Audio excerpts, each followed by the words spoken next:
Buenas noches. Vamos a ver el último apartado del tema del trabajo que, como ya os adelanté, va a ser la concepción actual del trabajo. Y cuando pensamos en la actualidad en el trabajo, ¿qué es lo primero que nos asalta? El problema del desempleo.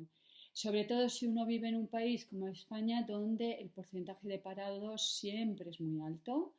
Digo siempre porque incluso en las épocas de bonanza económica el porcentaje de parados suele ser el doble o el triple que otros países europeos. Así que el desempleo no es solo un problema en las épocas de crisis. Curiosamente, el desempleo es un fenómeno muy actual. No existía durante siglos. ¿Qué quiere decir esto? Que no existían vagabundos, mendigos, pobres, vagos, truanes, claro que existían, pero no eran considerados parados, no eran considerados desempleados. Durante siglos, pues la nobleza vivía de las rentas del trabajo, los burgueses vivían del comercio y de sus oficios, y la inmensa mayoría de la población que no tenía un oficio, pues intentaba trabajar para alguno de estos señores, o bien un burgués o bien un noble. Es decir, que si no podían entrar al servicio de alguien, pues eran un mendigo, era un vagabundo, pero no era considerado un desempleado. ¿Por qué? Porque un desempleado es aquel que tiene un derecho, que es el derecho al trabajo. Y esa es una novedad que no ha existido durante siglos.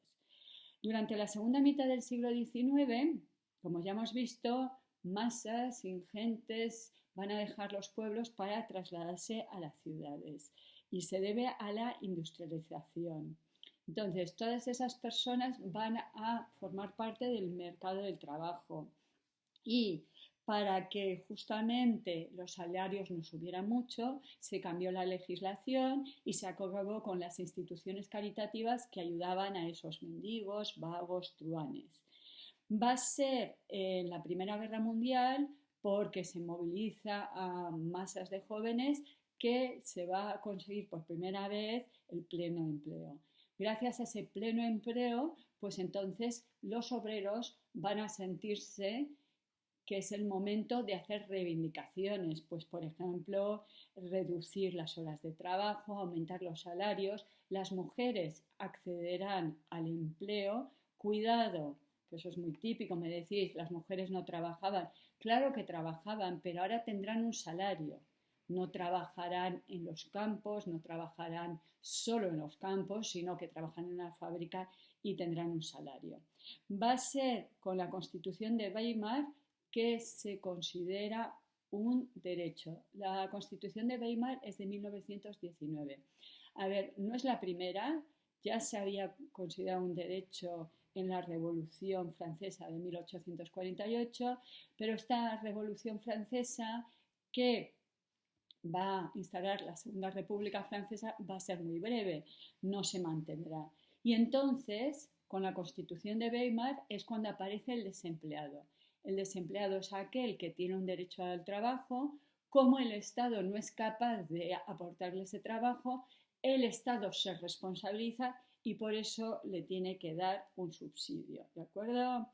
Bien, durante los años 20 y 30 del siglo pasado, pues se consideraba que, bueno, que el mercado se regularía. La teoría esta de laissez-faire, laissez-passer de los liberales, ¿no? Que se regularía el solo, si hace falta más trabajadores que tengan cierto oficio, pues ya se irán moviendo de ciudad o de región o incluso de país para así suplir la carencia de ciertos trabajadores. Bien, esto no ha funcionado. ¿Y por qué no ha funcionado? Porque el mercado laboral no funciona como otros mercados. Pensad, por ejemplo, que si yo tengo unas camisetas y tengo un negocio de camisetas y veo que no las vendo, no las vendo, no las vendo, pues llega un momento que las regalo 2 por 1 o le bajo el precio con tal de ya librarme de ellas porque en el almacén que estoy pagando un alquiler pues me estorban, ¿vale? Eso no se puede hacer con el salario.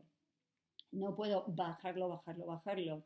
Y no es una cuestión simplemente ética, es una cuestión simple de supervivencia del obrero. Necesita subsistir él y su familia. Si se muere ya no me viene a trabajar al día siguiente. Las jornadas eran ingentes, sí, claro, pero nunca fueron más de 16 horas. Hay que dejarle dormir. Si no lo dejo dormir, me quedo sin trabajador. Y luego además porque hay una gran diferencia entre los trabajadores y las camisetas. Las camisetas no hablan entre ellos y los trabajadores sí. Se puede organizar una huelga, se puede organizar un piquete, se puede organizar de reclamar el mismo salario que se paga en otra región, en otra zona, en otra fábrica. Y no solo se organizan los trabajadores y se hablan entre ellos y por lo tanto llegan a un acuerdo, sino también los dueños de las fábricas siempre se pueden pasar la información y decir, oye, ¿y tú cuánto pagas a tus obreros y cuántas vacaciones les das y cuánto tiempo de descanso? Por lo tanto, el mercado del trabajo nunca ha sido un libre mercado porque hay muchos factores que impiden esa supuesta libertad. ¿De acuerdo? Bien, sí que ha habido 3 intentos de resolver el problema del paro. Digo, 3 intentos que han tenido éxito. El primero fue el modelo soviético, cuando se dio la Revolución Rusa, Rusia ya no era Rusia, sino era la Unión Soviética, pues ahí había pleno empleo, todo el mundo tenía un trabajo porque todo lo decidía el Estado. Ahora bien, ¿a costa de qué? De la libertad personal y de la eficacia económica. Era un sistema realmente que funcionaba muy mal económicamente. Entonces, ¿estaríamos dispuestos a eso? ¿A renunciar a nuestra libertad? Vosotros me decís mucho esto de el trabajo que me guste. Pues obviamente, si el Estado decide qué trabajos son necesarios, ya no va a ser libremente el trabajo que uno quiera. El segundo éxito realmente espectacular fue con el nazismo. Hitler consiguió que un país donde había 6 millones de parados en 1932, en menos de 4 años, se llegara a medio millón. ¿Pero a costa de qué?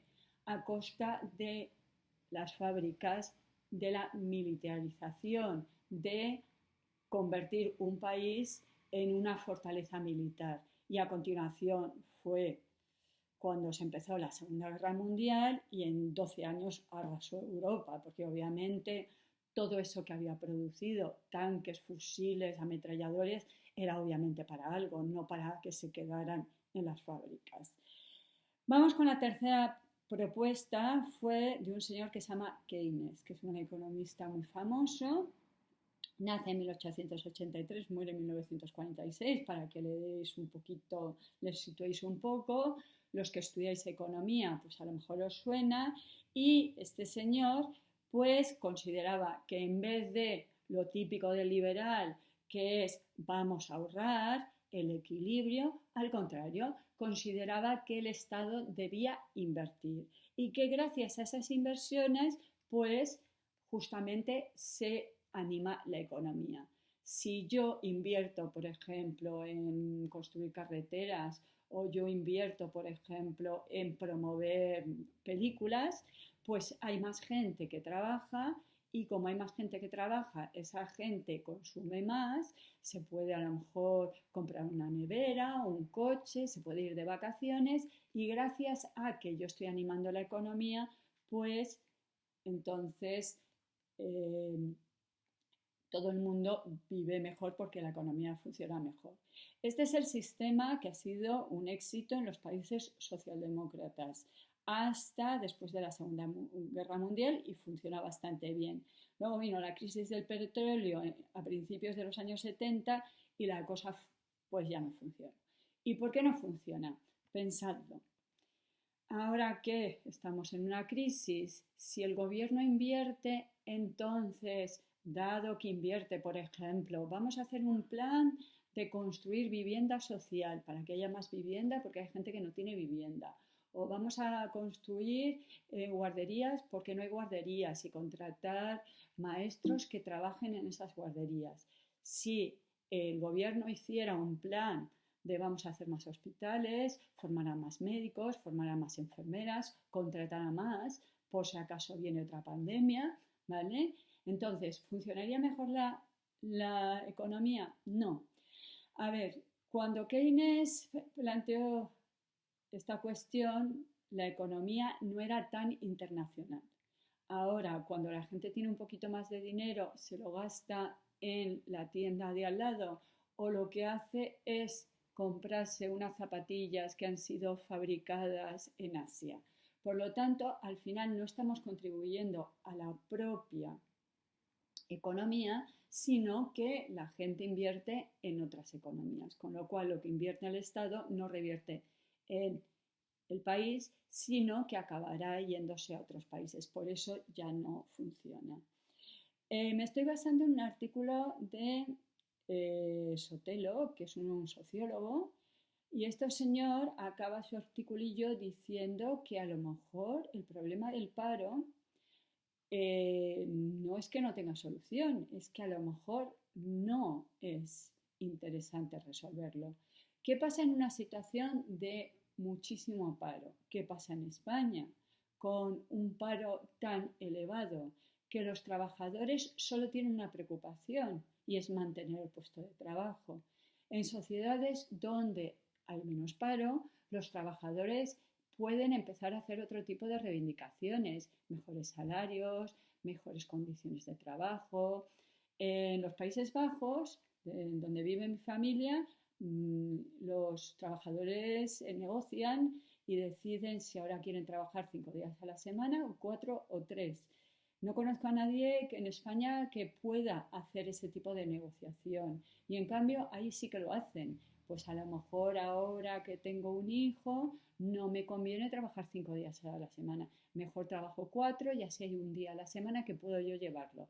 Y mi mujer hace lo mismo y luego ya contratamos una persona que vaya a llevar a mi hijo, pero ya no son 5 días a la semana, si solamente 3, etc.